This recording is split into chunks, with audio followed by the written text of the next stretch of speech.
tama natin, maganda, tama tayo na tatakbo sa ating buhay Kristiyano para sa Panginoon. Amen po? Okay, at yung pinaka-uso ngayon sa New Year, yung usong salita is yung New Year's resolution. No? Ano yung pinaka-naririnig? Magda-diet na ako bukas. Diba? Tama? Yun po yung naririnig natin. No? Magda-diet na ako bukas. No? At yung isa pa, di ba? Magigising na ako maaga at kung medyo pa-English ka pa, I'll only eat salads. Di ba? Gusto mo yung salad na lang. Pero mamaya, pag may inandang crispy pata yan, gumagano ka na, may crispy, tapos meron pang inanda sa church na mga sisig, gano'n, ay, parang susunod na yata yung I only eat salads, Di ba? Wow. So, yun yung uso po ngayon sa New Year's resolution. Okay, magpapakapayat na ako next week. No? Pagkatapos ng handaan. Okay, mag-iipon na ako. Magta-travel lang, mag-spend time ako sa pamilya ko. Dati na-busy ako sa mga gawaing bahay o sa trabaho. Ngayon, mag-spend time ako sa pamilya ko. So, walang masama sa mga yan. Amen po? Wala namang masama dyan. No? Wala naman ako sinabing mga hindi dapat yan. Maganda nga po yan. Yung meron ang desisyon. Pero sometimes, yung mga desisyon na ganyan sa New Year's resolution, after ilang buwan, ano pa nangyari? Wala na. Diba? Pero sana tayo sa buhay Kristiyano natin, huwag maging parang New Year's resolution lang.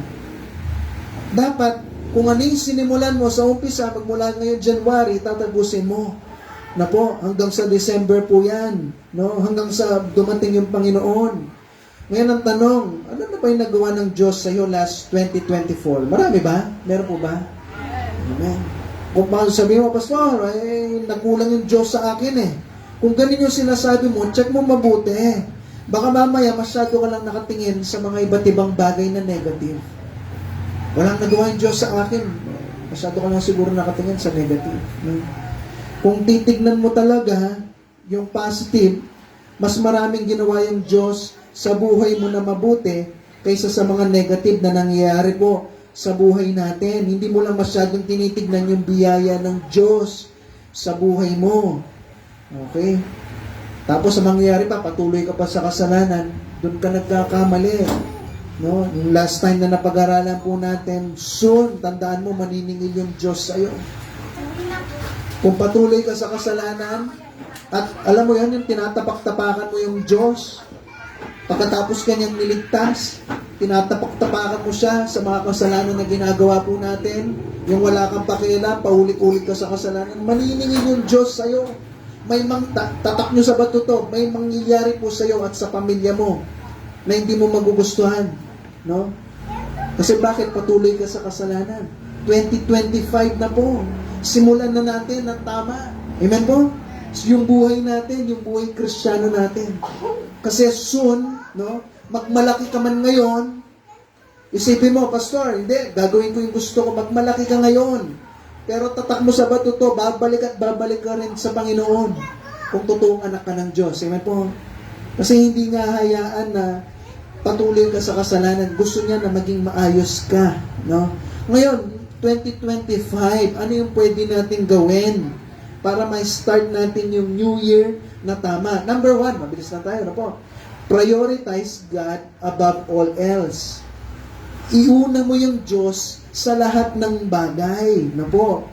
Okay? Na kung saan yung 2025, simulan mo na nahanapin yung Diyos talaga sa buhay mo. Huwag na yung school, may mga events sa school, no? Kaso Sunday yon o Wednesday yon, priority mo yung Panginoon na ganito ganyan. Unahin mo yung Panginoon. May mangyayari sa sitwasyon sa bahay nyo. Unahin mo yung Panginoon. Merong isang pastor nun binalita ng member niya, Pastor, nagkaroon ng leak dun sa bahay namin. Kaso linggo, hindi ko alam kung anong gagawin. Anong ginawa mo? Basta pinatay ko lang doon sa harap. At nag-drill ako ng butas doon sa gitna ng bahay namin. No? Tapos mamaya, pagka-uwi namin, ayun, wala na problema. Pero nag-church na lang ako, inayaan kong lubog doon. Pinutas ko yung isang tiles namin doon. O sinipsip yata. Ngayong evening service, sinasabi ko sa inyo, Pastor, wala na kayong problema. Hindi ko alam paano nangyari. At paano nangyari, basta wala na kayong problema. Iniwan ko na lang na gano'n. Kasi bakit? Inuuna niyo yung Panginoon. Bahala na yung Diyos kung ano mangyari sa bahay namin. Importante, sinara ko naman. Pinatay ko yung mga breaker. O, natapos yung problema ko. Basta nag-church ako, umuwi ako. Hindi ko na inuna yung mga bagay na yan. Kahit emergency. Kasi bakit? Alam niya sa sarili niya na importante at pinapriority niya yung Panginoon. Sabi ng verse ulit, basahin natin sa Matthew 6:33, "But seek ye first," hanapin mo, no? Seek, hanapin. Unahin the kingdom of God. Pag sinabing kingdom, ibig sabihin merong king. Amen po? May king. May hari. Unahin mo yung hari natin. Sino po yung hari natin? Yung Diyos. Kung siya yung totoong hari sa buhay mo, siya yung unahin mo. Kahit anong mangyaring sitwasyon, siya po yung unahin mo. At yung kalooban niya, yung mga bagay na gusto niya, ano yung pangako po? Pag inuna mo yung Diyos, may pangako po siya. Ano po sabi po? "And all these things shall be added unto you." May mga gusto ka ba na mangyari sa buhay mo? Meron po? Unahin mo yung Diyos. Tapos, siya yung bahala po sa'yo. Amen po? Kung hindi totoo to, sinungaling yung Diyos. Sabi mo, sinungaling ka, Diyos. Pero naniniwala po tayo, kung totoong inuna mo yung Diyos, siya po yung bahala sa'yo. Alam niyo po, kaya hindi natutupad yung mga dapat may add sa buhay mo. Kasi hindi natin talaga totoo, 100% na gusto na paglingkuran talaga yung Diyos. Hindi talaga natin siya hinahanap. Anong dapat natin gawin ngayong 2024 na po? Unahin mo yung Diyos sa buhay mo. Isang example na yan at paulit-ulit ko ina-example sa inyo. Yung mekaniko ng sasakyan natin, na po. Dito po yan sa harap ng Wilcon, may mekanikong Baptist po dyan. Harap ng Wilcon dito sa San Fernando. May katabihan na shop. No? Hindi ko nasasabihin kung ano yung pangalan ng shop kasi naka-live tayo eh. May katabihan na shop. Siya, 7 days, yung Sunday, binibigay niya yan sa Panginoon. Hindi siya nag-o-open ng shop niya ng Sunday. Kasi para sa Diyos yan. At sinarado niya yung shop niya ng Sunday, dahil merong Wednesday service din, every 3 o'clock, tumitigil na siya magtrabaho. Anong gagawin niya? Pagkatigil ng trabaho, magbibihis na yan, kahit pagod. At mag-church sila, yung church nila nasa Angeles pa, nakatira sila sa San Fernando. I-prepare niya yung sarili niya, magmula 3, mag-start yata yung service nila, 6 o'clock ng gabi, o 7 ng Wednesday, o mag-church siya. Nagkaroon siya ng mga ministry, Sabado, hindi na rin nag-open yan. Kung minsan nag-open siya, half day lang. No? Kasi nagtuturo sila ng mga bata, adult po to no? Mga 30 plus yan ata siya, o 40 years old, mag-asawa. Pero mo, sarado yung shop mo, random lang yung mga taong pumupunta kasi mekaniko ka hindi naman lagi may customer dyan. Pero anong ginawa ng Diyos? Pinoprovide ng Diyos yung pangangailangan nila. Yung katabing shop, mas kompleto yung mga gamit, meron siyang pang-lift ng sasakyan, no? Kung titignan mo, lagi siyang maraming customer, itong kabila wala. Laging walang customer, siya marami. Minsan pa ang nangyayari, Pastor, ang nangyayari, sinasabi niya sa akin, nire-reject niya na daw yung pumupunta. Kasi bakit? Masyadong marami, hindi niya kaya. Di naman nire-reject ka ng customer, no? Pwede ba yun? Pwede ka mag-reject ng customer. Di ba, Mari, kuha ka na kuha. Pero siya nire-reject niya. Pasensya na po. Pahis niyo na lang sa iba. May ginagawa pa po, hindi pa tapos. Kasi bakit? Alam niyo ba't ganon? Kasi napatunayan niya yung pinapriority niya yung Diyos sa buhay niya po. At yung Panginoon, siya yung bahala sa kanya at sa pamilya niya. Amen po? O ikaw, pinapriority mo ba yung Diyos? Kung hindi ka naniniwala, daling kita doon. Mapakita ko sa iyo. Yung taong yon, pinoprovide ng Diyos yung pangangailangan niya. Bakit? Inuna niya po yung Diyos. No? Minsan akala mo, lugi ka eh. Pastor, magsasara ako ng Sunday. Lugi siguro ako eh. Sayang naman yung kita. Pero hindi. Unahin mo yung Diyos, siya yung bahala sa'yo. Mas mapro-provide pa nun. meron po kaming tindahan sa Dao na po. Nakatira ako sa Dao. Si Ate Ren nyo sa Angeles. Tapos nung mag-asawa kami, tumira kami sa Angeles, no, sa Balibago. Pero yung magulang ko, meron siyang mayroon siyang tindahan. May grocery po kami na maliit, sari-sari store. Pero every time na merong church, sasarado yan. Okay? Mapa-Sunday man yan, mapa-Wednesday. O tapos ano mangyayari? Kapag meron po siya mga Bible study, meron na ngayon sa Mountain View, may school ministry po kami, nagtuturo ng mga bata. Sumali yung nanay ko doon, tsaka tatay ko. So, imbes na nabukas yung tindahan, nakasaro na naman. Minsan nagalit yung isang bumibili. Yung naglakad ako, pupunta ako sa inyo para bumili. Sarado. Diba? Nung huli naman, nakabukas kayo. Bakit? Yung tindahan, close, open, close, open. Alam niyo po yun? Ganun yung tindahan. Hindi mo alam kung kailan siya nakabukas. Kasi hindi mo alam kung kailan yung Bible study ng nanay o yung mga ministry po sa church. Hindi po kami naghirap. Ano po? Hindi po kami naghirap. Kasi bakit? Pag inuna mo yung Diyos, hindi ka niya papabayaan. Ano po? Unahin mo yung Diyos sa buhay mo. Ano po?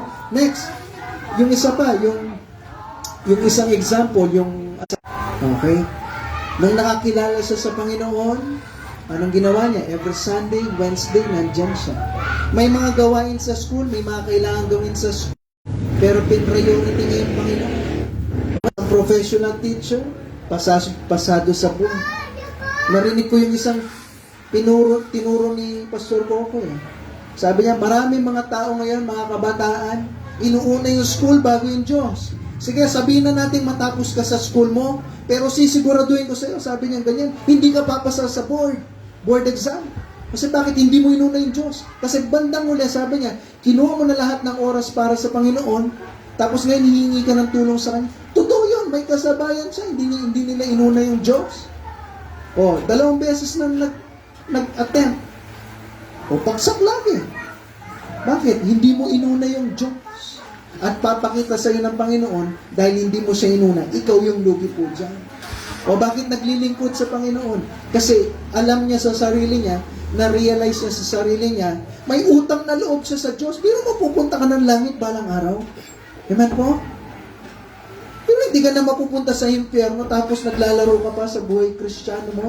Magseryoso ka. Karapat-dapat po na paglingkuran natin yung Diyos. Alam mo yung kahit minsan pagod ka na, galing school, galing work. Tapos ito ko ngayon, mag-service ka, Wednesday, meron tayong prayer time. Pero kahit pagod ka, dahil alam mo sa sarili mo, napakadakila ng Diyos ko, ang dami niyang ginawa sa buhay ko. Ano pa ba yung mahalaga sa akin? Yung school ko, yung kaibigan ko, yung trabaho ko. Ano pa bang mahalaga sa akin? Yung Diyos na yung mahalaga sa akin ngayon. Kaya anong gagawin ko? Pag oras ng Sunday, Wednesday, nandyan ako, paglilingkuran ko yung Diyos. Ganun ka ba? Na nare-realize mo talaga sa sarili mo yung ginawa ng Diyos sa buhay mo? Naniniwala ko kung bawat isa sa atin dito, pinakita ng Diyos yung impyerno at kulang na lang yuhulog ka niya dyan. Naniniwala ko lahat tayo, gagawin mo lahat ng paraan para sa Panginoon. Huwag ka lang niya dalhin sa impyerno. Pero ngayon, dahil alam mo na, sigurado ka na, balang araw langit, kahit yung papalya-palya ka sa church, sa Sunday school, sa mga ministry natin, sa mga Bible study natin, kahit nandiyan ka wala, okay lang. Tuloy ang ikot ng mundo. Langit naman ako.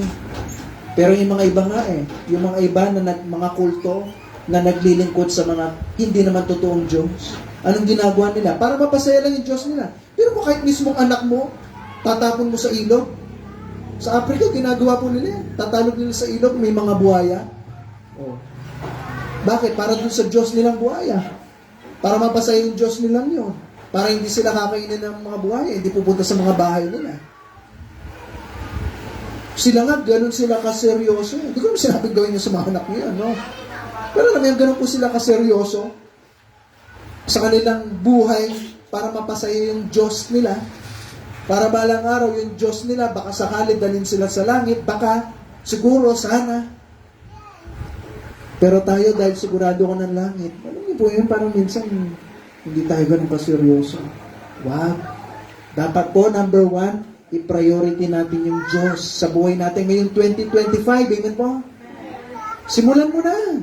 Sunday, wala kang ibang gagawin kundi yung para sa Panginoon. Sarado mo yung tindahan mo, yung mga business nyo, wala mo ng transaction. Sunday kasi para sa Diyos yan. Amen po? Simulan mo ngayon. Ba't di mo patunayan yung Diyos? Mas ipro-provide yung pangangailangan mo. Amen po?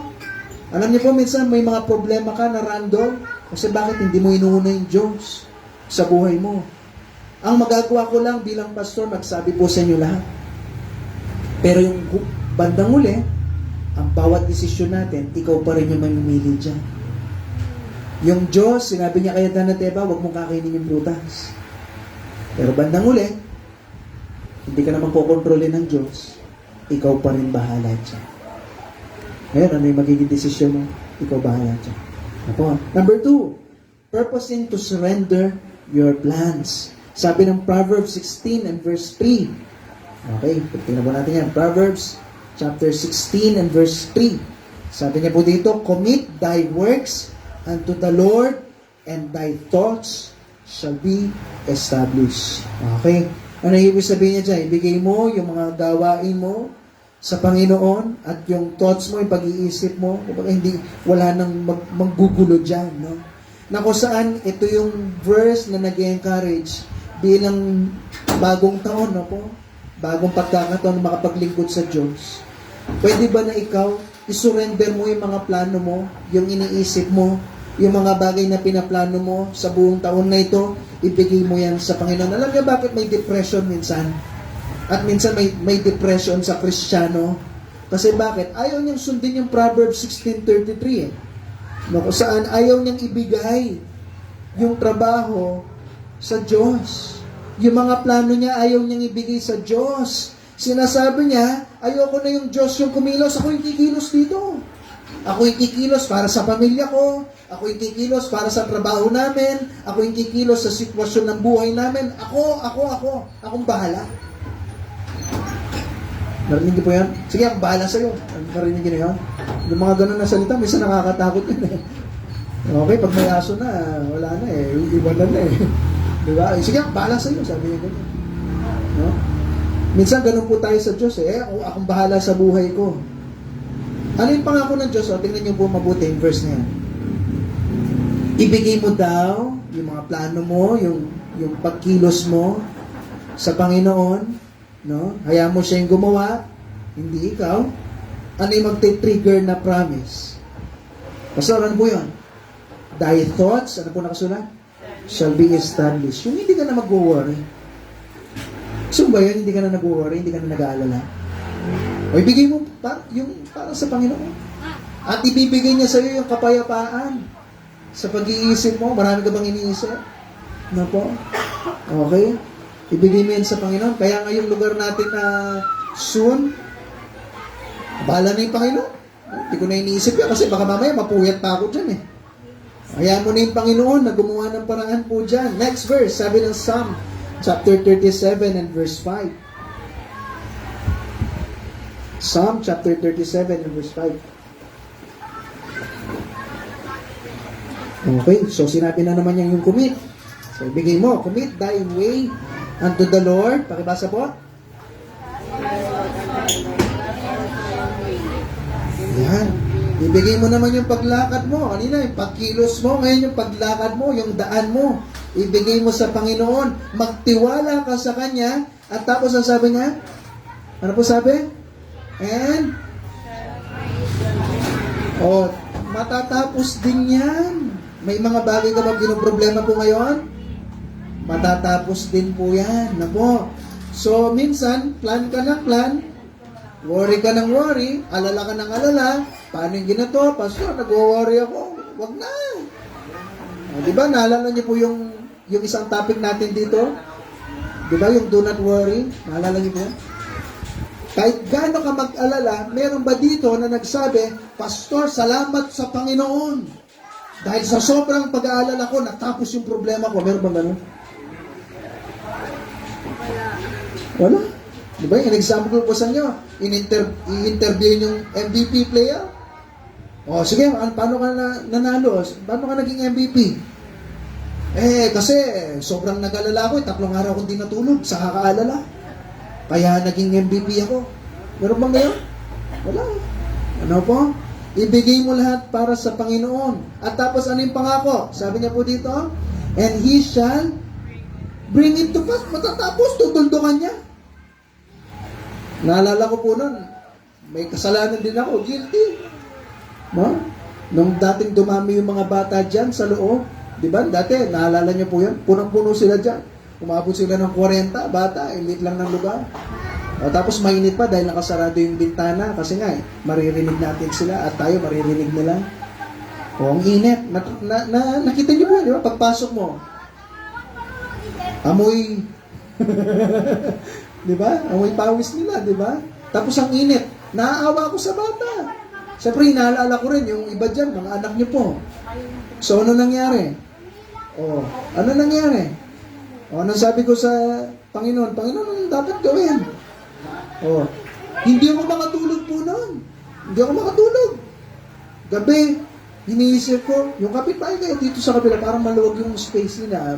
Baka pwedeng pakiusapan yun. O kaya dito, sa kabila, wala naman tao, baka pwedeng pakiusapan. O kaya, kay Kuya Chris, dali natin doon. Ano kaya pwedeng gawin? Hindi ako makatulog.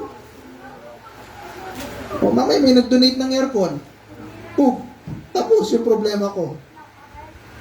Ano, isip ka ng isip kung anong dapat gawin, tapos, boom, tapos. Nakuha niyo po yun? Ba't di mo na nabigay sa Panginoon? Sayang yung puyat ko, no? Sayang yung mga panahon na isip ka ng isip. At mamaya, no, muntik-muntik ka na naman ako di makatulog, pero yun, buti na lang, kahit paano, may natutunan na si Pastor, no? Pati sa sound system natin, di ba, minsan mahina, di ba, hindi nyo naririnig. Oh, bumili tayo ng mixer, pero parang kulang. Sabi ko sa sarili ko, pag nagkaroon tayo ng Happy Birthday Jesus, siguro yun yung bibili natin. Okay? Amplifier. Oh. Tapos mamaya, minsan tumitingin pa ako sa online para baka may murang amplifier dyan. No? Alam mo, mag-spend time ako sa mga ganun ng bagay. Kung binigay na lang natin ulit sa Panginoon, mamaya may tumawag, Pastor, meron akong amplifier dito tsaka speaker. Bigay ko na lang sa church kaysa masira. O yan, boom! Tapos na mo. O ngayon ikaw at saka ako, may mga bagay ka pa bang inaalala?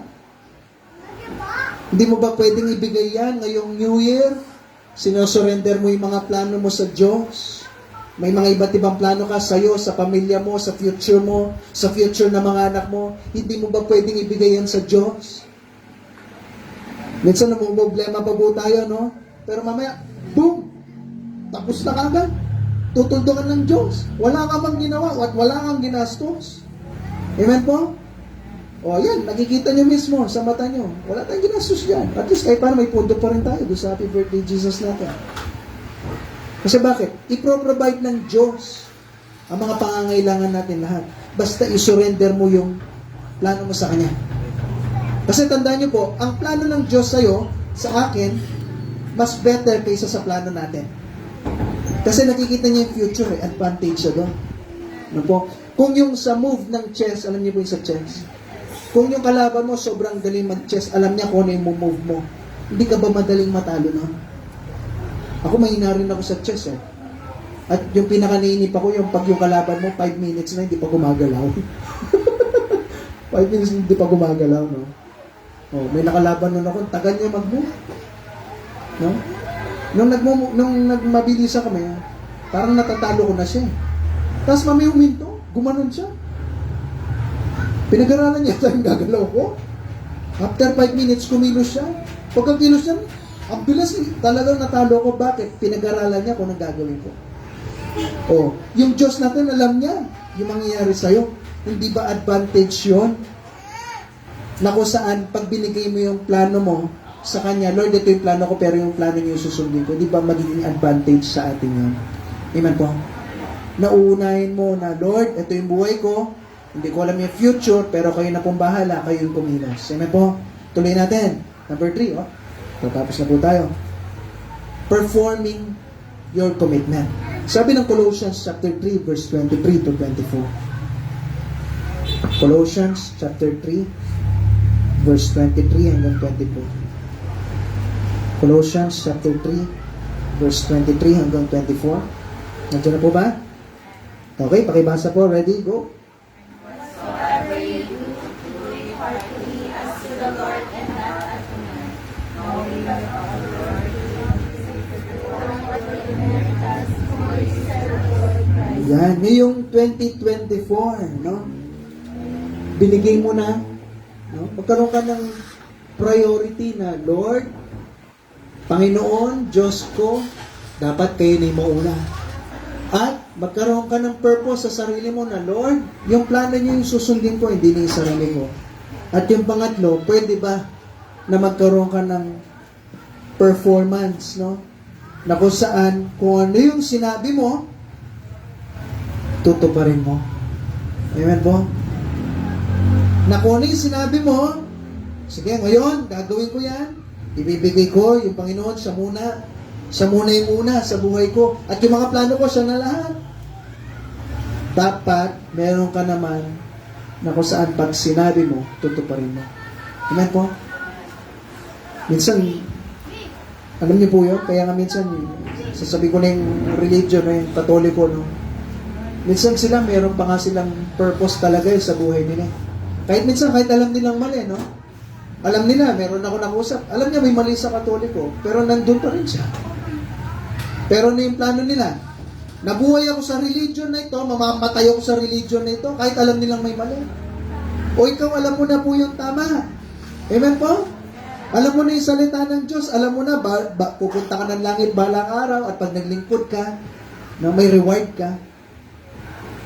Pero pwede ka ba magkaroon ng performance na kung saan, Lord, ito yung papangako ko sa iyo, magmula ngayon, hanggang sa mamatay na ako, paglilingkuran kita. Amen po? Sana magkaroon tayo ng gano'n. Na tutuparin mo kung yung pinangako mo sa Panginoon. Na kung saan, siya yung priority, at siya yung susurrender mo, yung plano mo, siya nang bahala. At tapos, gagawin mo kung ano yung sinabi mo. Tandaan niyo po, lagi mo pa ulit-ulit sinasabi sa inyo, for 24 years sa loob ng simbahan, no, marami na akong mga Kristiyano nakilala ang tapang-tapang sa Christian life nila. Tara, maglingkuran natin, Panginoon! Talagang lahat. Tapang-tapang. Pero pag may problema na, sila yung mga nauunang tumatalikod. Sila yung mga nauunang nawawala na.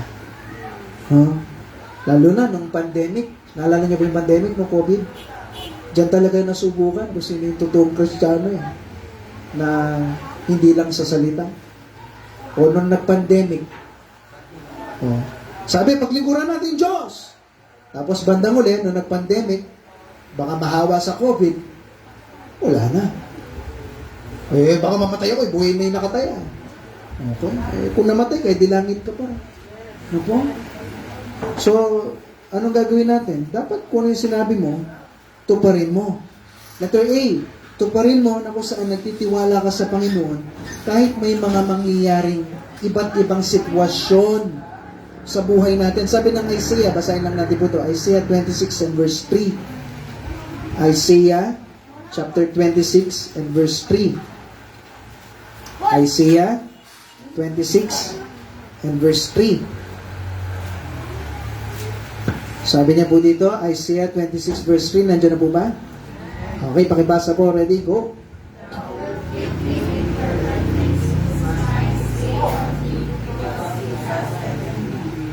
Okay, sabi niya, ibibigay daw sa iyo yung perfect peace. You know, peace, kapayapaan na perfect. So, ano yun, no?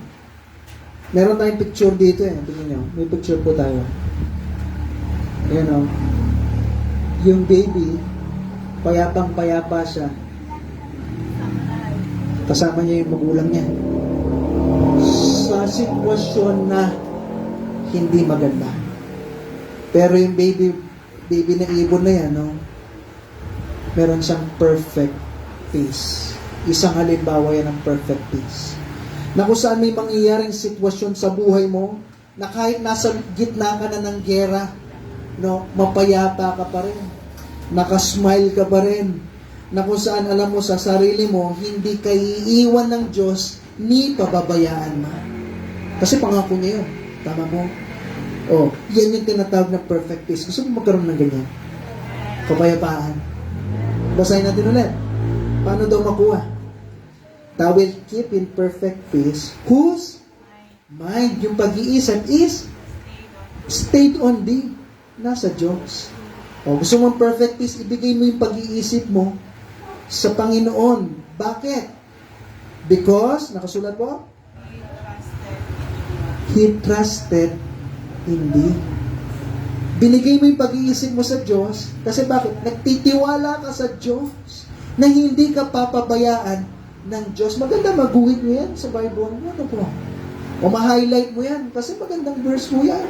Na kung saan pag namumblema ka o gusto mo ng kapayapaan galing sa Diyos, edi panghawakan mo yan. Sige Lord, ibibigay ko yung buhay ko, yung pag-iisip ko sa iyo kasi nagtitiwala ko sa iyo sa plano mo at naniniwala ko hindi niyo ako iiwan ni pababayaan mo. May mangyayaring problema sa iyo. Pero sa lahat na nangyaring problemang yan, alam mo sa sarili mo na hindi kayo iiwan ni pababayaan ng Diyos. Amen po? Na kung saan, may mga problema ka sa financial. Paano ito? Pero alam mo yung sarili mo, hindi naman ako papabayaan ng Diyos. Kasi mahal niya ako. No? Na nagtitrigger sa sarili mo, mahal ako ng Diyos at hindi niya ako papabayaan. Amen po? Letter B, to ask God for strength and wisdom. Sabi ng Philippians 4:13, dahil ipaperform mo na, kikilos mo na kung yung mga pinangako mo sa Panginoon, hihingi ka ngayon ng tulong sa Diyos.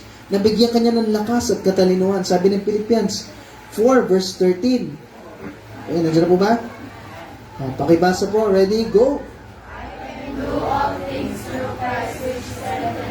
Dahil pagkikilos mo na ngayon, yung pagtitiwala mo sa Panginoon, naayusin mo na yung New Year mo. Okay? Gagawin mo lahat para sa Panginoon. Sabi ng Philippians 4:13, makakayanan mo yan. Bakit? Kasi alam mo yung Panginoon, tutulungan ka niya. Bibigyan ka niya ng lakas. Minsan mapapagod ka kaka-church mo, pero hindi. Lord, tulungan niyo ako, makapag-church ako na maayos para mapaglingkuran kita. Bigyan niyo po ako ng lakas. Amen po? Ay, wala na nag-amen. Amen po? Hingi ka ng tulong sa Diyos. No? Next po, sabi ng James chapter 1 verse 5. Matatapos na po tayo. James chapter 1 and verse 5. So, malapit po sa Revelation yan. Balik ng konti. Ako, James chapter 1 and verse 5. Nandiyan na po ba? Okay, pakibasa po. Ready? Go.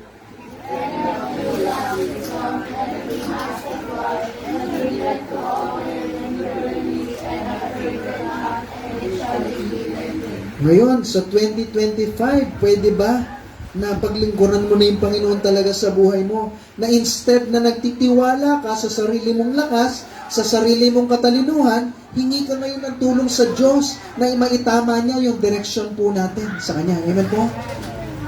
O, minsan may mga desisyon tayo sa sarili natin. No po? Alam niyo ba, o pakinggan niyo po ako, alam niyo ba, minsan may mga problema ka na hindi na dapat na pinoproblema mo eh. Okay? Pero alam mo, kaya pinoproblema mo ngayon sa maling desisyon.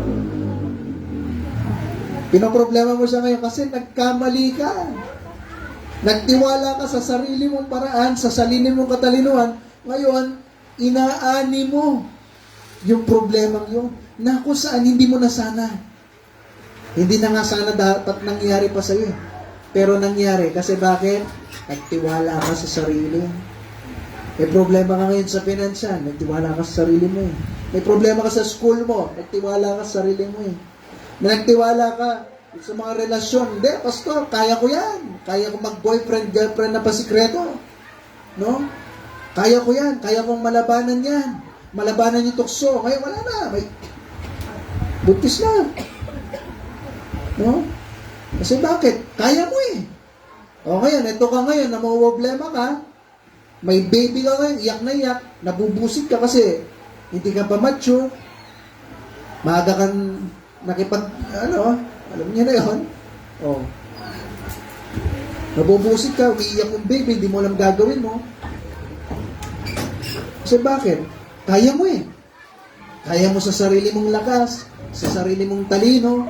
O ngayon, naghahanap ka ngayon ng trabaho, nag-aaral ka pala. Wala ka ngayong mahanap. Kung mayroon ka mamahanap, Jollibee lang o ano. Alam mo yun, yung magtatrabaho sa Jollibee, magkano lang yung sahod mo. Kung kulang pa yun ng pambayad ng upa, tubig, kuryente, tapos nasira pa yung tubig mo, magbabayad ka pa ng 1.9 sa tubig. Yung, alam mo yung mga ganun na bagay? Oh.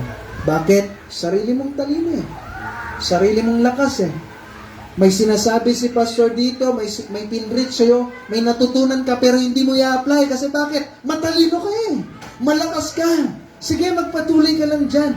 Kayo po yung lugi dyan, banda mo na. Kayo yung talo dyan. Magtiwala ka sa sarili mong lakas. No? At taga mo sa bato to. Mamumblema ka dyan. Iwan mo yung Diyos. Yung Diyos, mananatiling Diyos. Pero bandang huli, ikaw, hindi ka mananatiling okay lang. Bandang huli, talong-talo ka. So ngayon, anong gagawin mo? Hingi ka ng tulong sa Diyos. Pag hindi ka nagpe-pray, no? Hindi ka nagbabasa ng Bible, sinasabi mo sa sarili mo, malakas ka. Kaya mo. Matalino ka eh. No po? Kaya mo. At magagawan mo lahat ng paraan. Lahat ng problema mo, masusolusyonan mo. Subukan mo. At sisiguraduhin ko sa ikaw yung talo dyan. Bandang ulit. Maniwala ka sa hindi, totoo yung mga sinasabi mo ito. Subukan mo. Subukan mo na tumalikod sa Diyos. Bandang uli ikaw, talo dyan. May gagawin yung Diyos sa'yo, sa pamilya mo, na ikaw din yung lugi. Na wala kang magagawa kung hindi babalik at babalik ka sa Kanya. Panginoon, patawad ko. Yun na lang yung masasabi mo. Panginoon, aayusin ko na. O para wala nang ganun. No? Wala ka ng sakit ng loob na mangyayari pa. Ayusin mo na. Amen po? Gawin na natin. Gusto mo pa yung iyak-iyak ka, lugmok na lugmok ka, wala ka magawa sa sitwasyon mo, edi ayusin mo na ngayon. Para hindi mo na maranasan yung ganun na bagay. Amen po? Unahin na natin yung Panginoon. Last, letter C. Magising na, no? Last, sabi ko eh. Last, letter C. Sabi niya po dito, to acknowledge, God will soon come. No? Babalik yung Diyos. Sabi ng Ephesians 5. Galatians, Ephesians. Okay? Ephesians chapter 5 and verse 15 to 16.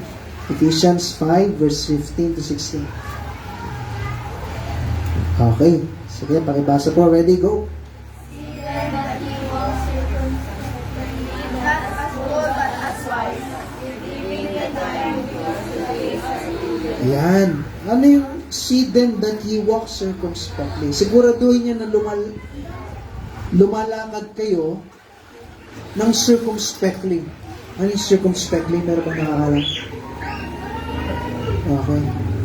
Circumspectly, ibig sabihin, merong pag-iingat. Okay, kaya nga susunod, no, yung mga lumalakad dyan, yung mga ni Carlo, minsan, mag-walk ka ng circumspectly. Nakakatuwa kami minsan eh. Meron kami pinuntahan nila Carlo nun eh. Tapos yung na-try niyang yung quicksand, alam niya. Pagka-shoot niyang ganun ng paa niyan, nawala yung tsinelas niya, hindi na namin alam kung saan napunta. Di ba? Kasi dapat, lumakad ka na mayroong pag-ingat. No, isang halimbawa yun, ano? Biro lang ba? Okay. Lumalakad ka na mayroong pag-iingat. Ngayon sa buhay Kristiyano, lumakad ka daw na may pag-iingat. O, wag ka lumakad na, sabi niya, as fools, but as wise. No, alam mo na, may kasalanan dyan. Makikipaglaro ka pa. Hindi, umiwas ka dyan. Para maiwas ka sa kasalanan. Maging wise ka. Amen po? Okay? Kala nyo kayo lang nakatira sa compound. Sila ate na nyo nakatira sa compound. May mga naglalasing din doon. Pero anong gagawin niya? Iiwas siya doon. Kasi bakit? Alukin siya doon eh. Doon lang sa loob ng bahay. Nakakainip. Basa ka ng Bible. Matutunan natin na, alam niyo po yun, yung usap sa Diyos. So, na lang naman yan eh. Okay? Sino ba dito hindi, alam mo yun, hindi ka ma-awkward, nagdadasal ka, may kinakausap ka, hindi mo naman nakikita. Ma-awkward ka sa una. Pero bandang ulit, ulit-ulit mo ganyan, mararamdaman mo yung Diyos sa buhay mo. Basa ng Bible.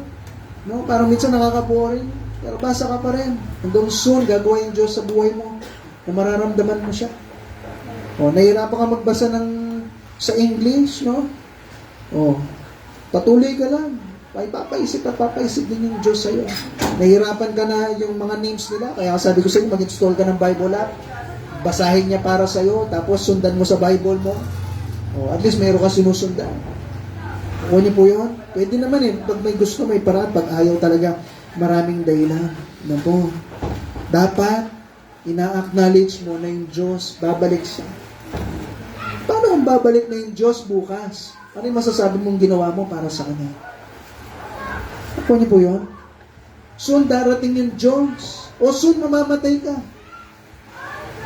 Pero bago mangyari yun, alam mo yun, yung meron kang masasabi na, Lord, meron akong ginawa para sa'yo.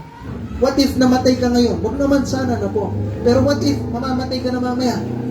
Kaharap ka sa Diyos. May masasabi ka ba sa Kanya na natutuwa siya? Pastor, nabuhay ako ng bilang isang tatay na maayos. Okay, sige, nabuhay kang ganun. O ano yung ginawa mo para sa Kanya? Ginawa ko ito para sa pamilya ko, sa anak ko, ganyan. Puro sa pamilya, o sa Diyos, ano ginawa mo? Kuha niyo po yun? Nagtrabaho akong ganito, inayos ko yung pagtatrabaho ko, di ako nagmura, inayos ko yung buhay ko sa kapwa-tao ko. O sa Diyos, ano yung ginawa mo? Amen po? Pastor, nag-attend ako sa church. Yun na yung pwede mo mapagmalaki sa Diyos. Pastor, nagbasa ako ng Bible, nag-pray ako. Yun na ba yung pwede mo mapagmalaki sa Diyos? Merong favorite na gusto yung Diyos, na gawin mo ano po yun? Magbahagi ka nito. Mag-invite ka ng mga tao dito sa church. Na po, magbigay ka ng mga babasahin. Naubos na yung mga babasahin natin, pero pag ano, pupunuin natin yan. Lalagay ko na doon, na po, para nakikita nyo. Pupunuin natin yan. Para kumuha kayo. Magbigay tayo. Na po. Kasi yan yung favorite. Yan yung gustong-gustong gawin mo para sa Diyos. Yan yung gustong-gustong ng Diyos. Magbahagi ka. Ibahagi mo na, ipamalita mo siya sa ibang tao. So, kumusta ka? Ngayong New Year. Pwede ba? Ngayong New Year. Start na natin yung tama. Amen po. Ngayon, parang meron tayong mga iba't ibang gagawin ngayon. Extra effort. Pero alam mo yan, maganda sa buhay ng isang Kristiyano. Magti 3 years na tayo sa October. Pero yung meron kang ginagawang effort ngayon para sa Diyos. Extra para sa Diyos kasi karapat-dapat na paglingkuran natin yung Diyos. Amen po, tayo po tayo lahat. Tapos na po tayo. Habang nakapikit na magkaan na kayo kung bulong. Habang pinapatugtog yung ating invitation song.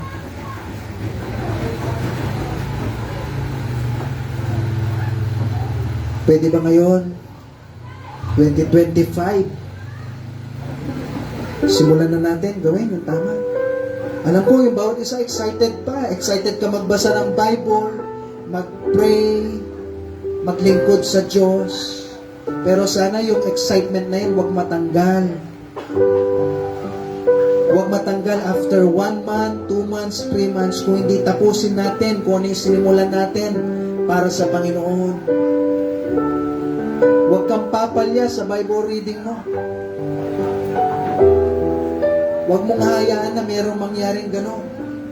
Simulan na natin ang tama. Binigyan ko kayo ng bawat isa ng Bible reading plan. Idikit mo yan sa pader nyo. Simulan mo na i-check yan. Mag-spend time ka. Iwas mo yung sarili mo sa Facebook muna. Hawakan mo yung mag-face ka sa book. Mag-face ka sa Bible. No?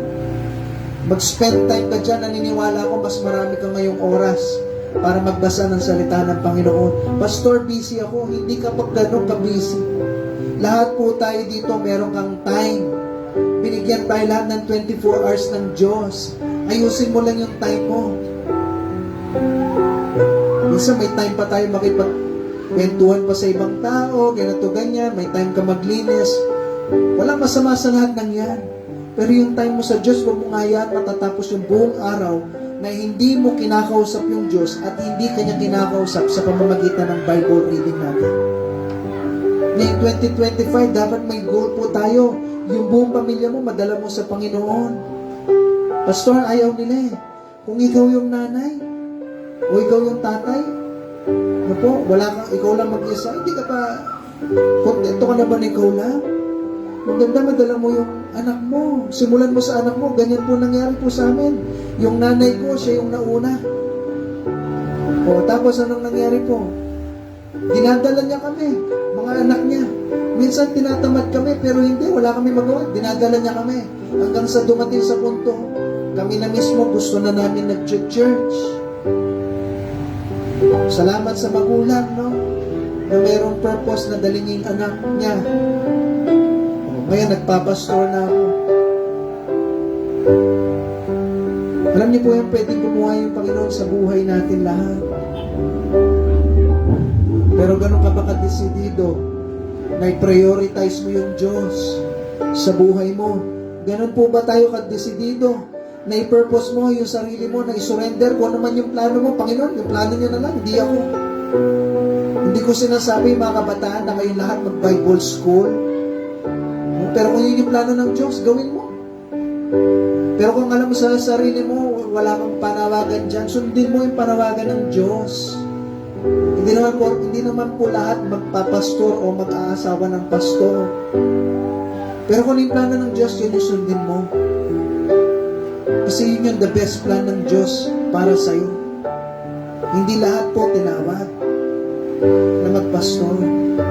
Pero kung ikaw, pwede ka maging teacher, na Kristiyano, pwede ka maging architect, nurse, doktor, dentist, o ano man. Kung ano yung tinawag sa'yo ng Panginoon, yun yung sundin mo.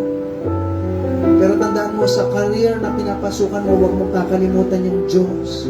At least maging teacher ka na Kristiyano, na lahat ng estudyanteng papasok sa'yo, hindi mo hahayaan na hindi ka makapagbahagi ng salita ng Panginoon. Kung hindi lahat ng estudyante mo, dadalhin mo sila lahat para sa Panginoon, na silang lahat makakilala sa Panginoon. At tapos magkaroon ka ng performance na kung ano yung kinumit mo, kung ano yung pinangako mo sa Panginoon, kung ano yung sinabi mo sa Panginoon. Lord, paglilingkuran na kita ngayong 2025, sisimulan mo yan at tatapusin mo. Kasi bakit? Meron kang desisyon na ito na yung final. Kahit ano mangyari, paglilingkuran ko yung Diyos. Yung mga ibang tao nga, matitigas yung ulo sa mga mali. Pero ikaw, maging matapang ka. Maging matigas ka sa tama. Sa tama na paglingkuran po natin ng totoo at tapat yung Diyos. Kasi karapat dapat na yung Diyos na paglingkuran natin siya ng totoo at tapat. Lalong-lalo na 2025. Ang araw ng linggo para sa Diyos yan. Simula ngayon dapat may desisyon ka. Ngayon 2025, paglilingkuran ko na ng totoo ang Diyos ko. Araw ng linggo, hindi ko gagamitin yan sa business ko. Araw ng linggo, ibibigay ko yan para sa Diyos. Sinungaling na lang po yung Diyos kung hindi niya tututuhanin yung pangako niya sa inyo. Sige po, manalangin po tayo. Panginoon, salamat po. Salamat, Lord, sa binigay niyo po na pagkakataon na makapagbahagi. Panginoon, tulungan niyo po kami. Ngayong 2025, magseryoso na po kami sa aming pong buhay Christian. Ibigay namin yung the best po namin. Para po sa inyo, kasi karapat-dapat po kayo na mapaglingkuran namin sa aming pong buhay. Panginoon, mapurihan po kayo sa lahat ng bagay na ito. At ito'y dinadalayan ko sa dakilang pangalan, sa pangalan ng Jesus. Amen. Okay, thank you po sa inyo lahat. Salamat po sa pakikinig nyo. Okay, sige, tawagin ko po si